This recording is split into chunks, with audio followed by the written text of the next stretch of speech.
Donc on se retrouve pour une deuxième activité d'introduction en ligne sur l'équation d'un cercle à partir du produit scalaire. Donc partie 1, première question, tracer dans un repère orthonormé un cercle de centre A de coordonnées 2, 3 et de rayon 3. Comme d'habitude, on se laisse à chaque fois un peu de temps pour répondre aux questions, donc vous mettez la vidéo sur pause et on se retrouve juste après. Vous devez obtenir quelque chose donc, qui ressemble à ça, ce qui nous amène à la question 2. Donc montrer que le point B de coordonnées 5, 3 appartient au cercle C de centre A et de rayon 3. Cela revient à dire que le point B appartient au cercle, cela revient à dire que la longueur AB est égale au rayon du cercle, est égale à 3. Et puis comme pour calculer des longueurs dans un repère orthonormé, on préfère ne pas avoir de racine carrée, eh bien on va tout passer au carré. On va dire que donc ça revient à dire que la longueur AB au carré est égale au carré de 3, c'est-à-dire 9. Si vous n'aviez pas trouvé cette idée-là, vous pouvez repartir d'ici et essayer de le faire tout seul. Plusieurs façons de voir les choses à ce moment-là. Donc soit on se dit, bah tiens, pour trouver la longueur AB, je vais déjà trouver les coordonnées du vecteur AB. Et ces coordonnées étant données, la longueur AB au carré, c'est le produit scalaire de AB par lui-même.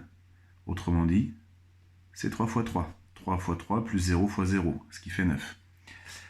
Ou alors on parle de la norme de AB, qu'on peut mettre au carré, c'est-à-dire c'est la première coordonnée de AB au carré plus la deuxième coordonnée de AB au carré, ce qui fait aussi 9. Dans tous les cas, ça signifie que, oui, le point B appartient bien au cercle de centre A. Question 3, c'est la même question, sauf qu'ici, on ne vous demande pas de montrer que le point C appartient au cercle, on vous demande si le point C appartient au cercle. Quelques secondes pour faire vos calculs. Donc comme tout à l'heure, on va commencer par trouver les coordonnées du vecteur AC. Je vous laisse vérifier les calculs. Et on calcule ensuite la norme de AC au carré. C'est première coordonnée au carré plus deuxième coordonnée au carré. Et donc ce qui me fait, lorsque je mets tout au carré, donc ici 9 quarts plus 25 quarts, ce qui fait 34 quarts et 34 quarts. Nous, on voudrait savoir si ça fait 9. Eh bien non, parce que ça fait pas 9, puisque 9, c'est 36 quarts. Donc ici, 34 quarts n'est pas égal à 9, pas très loin, mais c'est pas égal à 9. Ça veut dire que le point C n'est pas sur le cercle de, donc 3,5, 1,5. Le point C n'est pas sur le cercle de centre A et de rayon 3. C n'appartient pas au cercle de centre A et de rayon 3. Dans la question 4, on va prendre un point M, quelque part, n'importe où, sur le cercle, et on va lui donner comme coordonnées X et Y. Donc on est sûr que ce point appartient au cercle. Comment est-ce qu'on peut utiliser cette condition pour donner une équation cartésienne du cercle? Alors pour ceci, petite piste de réflexion, vous pourrez partir du principe que si M appartient au cercle C, ça veut dire que la longueur AM au carré est égale au rayon du cercle, c'est-à-dire au rayon du cercle au carré, c'est-à-dire 9. Donc on commence par évidemment trouver les coordonnées du vecteur AM, x-2, y-3, et on va dire ce qu'est la longueur AM au carré, c'est-à-dire la norme de AM au carré. Eh bien la norme de AM, c'est comme tout à l'heure avec les cas particuliers, c'est la norme de AM, première coordonnée au carré, plus deuxième coordonnée au carré, c'est-à-dire x-2 au carré plus y-3 au carré. Et tout ça égale 9. Et bien tout ce qu'on vient de faire là, c'est trouver cette équation que vous voyez apparaître ici, est ce qu'on appelle une équation cartésienne du cercle C de centre A, de coordonnées 2, 3, et de rayon 3. Le 3, en fait, il apparaît ici dans le 9, puisque le 9 qui est ici, c'est un 3 au carré.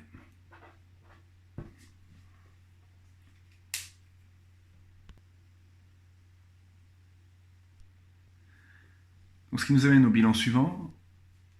Comment est-ce qu'on trouve l'équation cartésienne d'un cercle de centre A, coordonné petit a, petit b, et de rayon R? Eh bien, il suffit de faire un petit peu l'analogie avec ce qu'on a vu dans l'encadré précédent. On voit apparaître ici le nombre 2 et le nombre 3 qui sont ni plus ni moins que les coordonnées du centre du cercle. Et puis ici, on voit apparaître le rayon au carré. Donc, si on veut l'équation cartésienne d'un cercle de centre A, coordonnées petit a, petit b et de rayon R, par analogie, on va trouver que l'équation est x moins petit a au carré plus y moins petit b au carré qui doit être égal au rayon au carré. Et on peut aussi passer le rayon de l'autre côté pour avoir une équation égale à 0. Donc cette équation, elle s'obtient lorsqu'on connaît le centre du cercle et un rayon. Donc ça, c'est une équation obtenue par centre et rayon. C'est important de s'en rappeler puisque on sait aussi qu'on peut obtenir un cercle, on peut le définir autrement que par son centre et par son rayon, on peut aussi le définir par son diamètre. C'est ce qu'on verra tout à l'heure dans la partie 2. Donc je rappelle ici, pour la suite de l'exercice, l'équation cartésienne du cercle de centre A et de rayon R. Voici plusieurs petites questions maintenant. Je vais vous donner des équations cartésiennes et vous allez me retrouver de quel cercle il s'agit avec son centre et son rayon. Donc question 1, voici une équation cartésienne. C'est un cercle, je vous demande de me redonner le centre et le rayon de ce cercle. Bon, alors c'est pas compliqué, il suffit de regarder ici les coordonnées du centre, on a bien compris que c'est ici qu'elles apparaissaient. L'abscisse du centre, ce sera donc la valeur qui va annuler x-1, donc ici c'est 1. Et ici l'abscisse, l'ordonnée du centre, ce sera donc moins 3. Donc c'est le cercle de centre A, 1, moins 3. Le rayon apparaît dans le 16 qui est là. Oui, mais 16, c'est 4 au carré. Donc on en déduit que c'est un cercle de rayon 4. Même chose avec l'équation que voici. Alors il ne faut pas se laisser perturber par le fait qu'on a écrit 1 moins x au lieu de x moins 1, comme c'est au carré, ça n'a pas d'influence sur le résultat. Donc la valeur qui annule 1 moins x, c'est toujours 1. La valeur qui annule 5 moins y, c'est 5. Donc le centre de ce cercle a pour coordonnée 1, 5. Et puis 25 qui est ici, c'est 5 au carré, donc le rayon de ce cercle, c'est 5. Toujours la même consigne. Moins 3 annule ici x plus 3 et 2 annule y moins 2.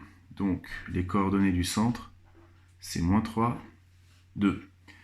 Le rayon, ici on a 5. Oui, mais 5, c'est la racine de 5 au carré. Donc dans ce cas-là, le rayon, c'est racine carrée de 5. Un grand classique, x au carré plus y au carré égale 1. Ceci est l'équation d'un cercle. Lequel? Eh bien ici, x au carré, c'est x moins 0 au carré, y au carré, c'est y moins 0 au carré. Donc c'est un cercle de centre, l'origine du repère, 0, 0. Et 1, 1, c'est le carré de 1, ce qui fait un cercle de rayon 1. Enfin, dernière question, ceci peut-il être l'équation d'un cercle? Oui, non, pourquoi? Eh bien non, ceci n'est pas l'équation d'un cercle. Pourquoi? Parce que si c'était l'équation d'un cercle, ça voudrait dire que moins 5 ici serait le rayon au carré.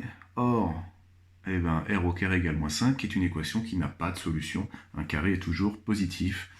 Donc si vous tombez sur ce genre d'équation, méfiance, ce n'est pas l'équation d'un cercle. Dernière question, on est à l'envers cette fois-ci. Je voudrais avoir une équation du cercle de centre A et de rayon R, avec A pour coordonnées moins 1, moins 7, et rayon 6. Donc l'équation de ce cercle, c'est pas compliqué, c'est x plus 1 au carré plus y plus 7 au carré égale 36. Exercice plus difficile, essayez de prouver que cette équation cartésienne est bien l'équation cartésienne d'un cercle et retrouver donc son centre et son rayon. Indice numéro 1, repensez à la forme canonique d'une expression du second degré. Par exemple, se rappeler que ça, c'est peut-être le début d'une identité remarquable, et que ça, c'est le début d'une autre identité remarquable. Correction. X au carré moins 4x, c'est le début de l'identité remarquable x moins 2 au carré. Mais si je développe entièrement x moins 2 au carré, il va y avoir un plus 4 qui va arriver. Donc, j'en veux pas. Comme on l'avait fait pour la forme canonique, eh bien je vais enlever ce 4 que j'ai en trop. De la même façon, y carré plus 2y, c'est le début de y plus 1 au carré. Mais là, ce que j'ai en trop, ici, c'est 1. Et tout ça égale à 0. Une fois qu'on a fait ceci, il ne reste plus qu'une étape. X moins 2 au carré plus y plus 1 au carré moins 5 égale 0, donc égale 5.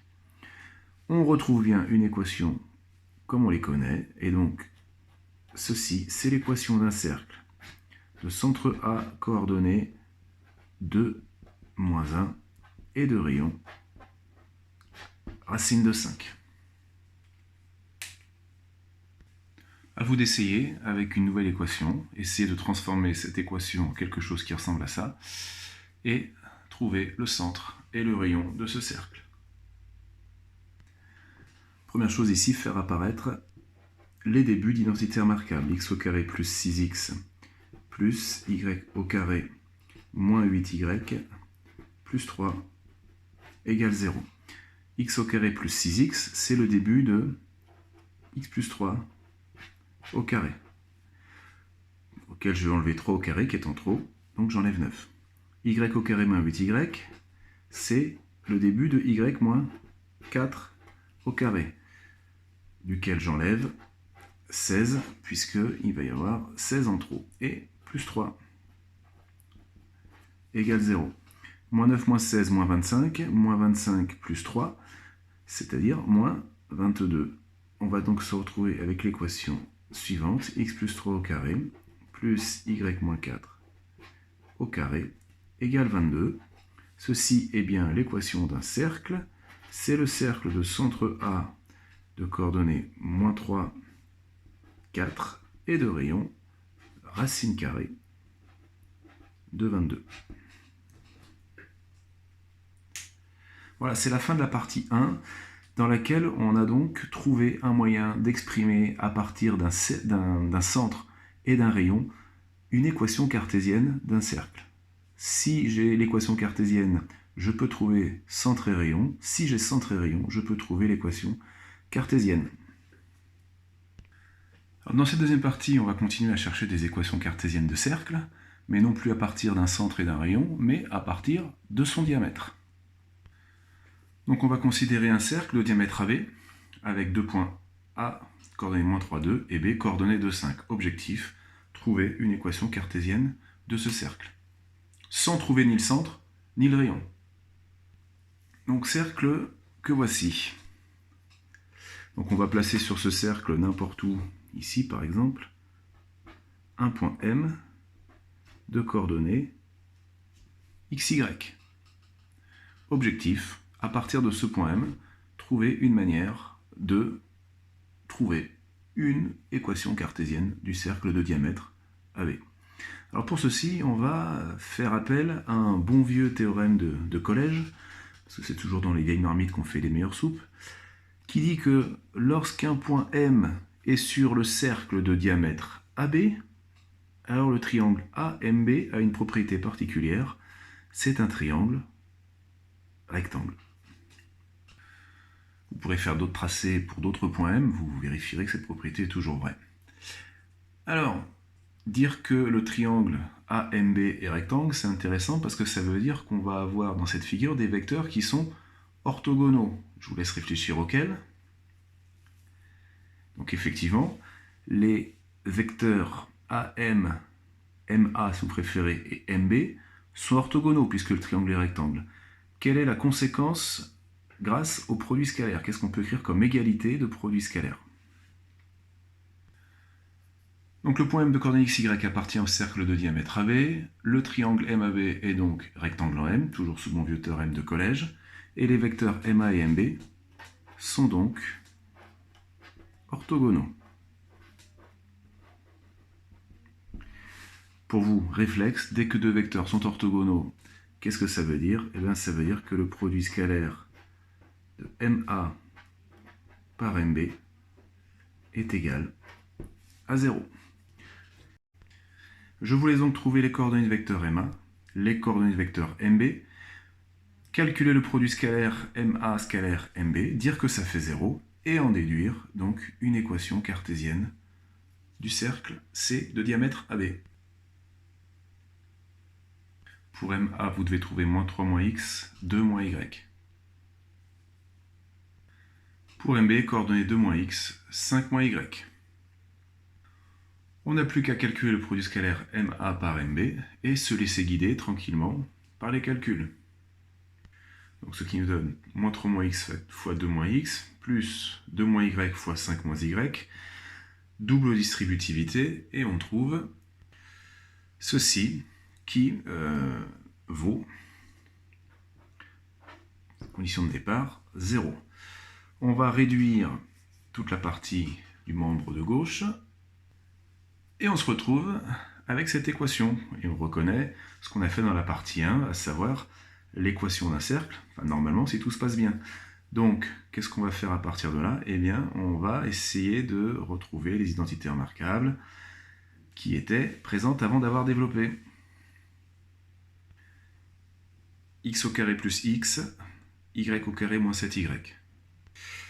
Donc ce X au carré plus X ici, c'est le début de X au carré plus 1 demi. X plus 1 demi au carré, pardon. Y moins 7Y, Y carré moins 7Y, c'est le début de Y moins 7 demi au carré. Auquel il faut qu'on enlève ici 1 demi au carré, c'est-à-dire 1 quart, et 7 demi au carré, c'est-à-dire 49 quarts, et plus 4 égale 0. Moins 1 quart moins 49 quarts, eh bien ça va faire moins 50 quarts, donc ça nous fait X plus 1 demi au carré, plus Y moins 7 demi au carré, moins 50 quarts, plus 4, c'est 16 quarts, qui est égal à 0. Et on se retrouve finalement avec un X plus 1 demi au carré, plus Y moins 7 demi au carré. Moins 50 plus 16, ça fait plus 34. Quarts, pardon, moins 34 quarts, égale 0. Ce qui nous fait, et ça on n'aurait pas pu le trouver à l'œil nu, que l'ensemble des points qui vérifient MA scalaire MB égale 0, c'est le cercle de centre, on va l'appeler centre C, coordonnées moins 1 demi, 7 demi, et de rayon, mais racine de 34 sur 2.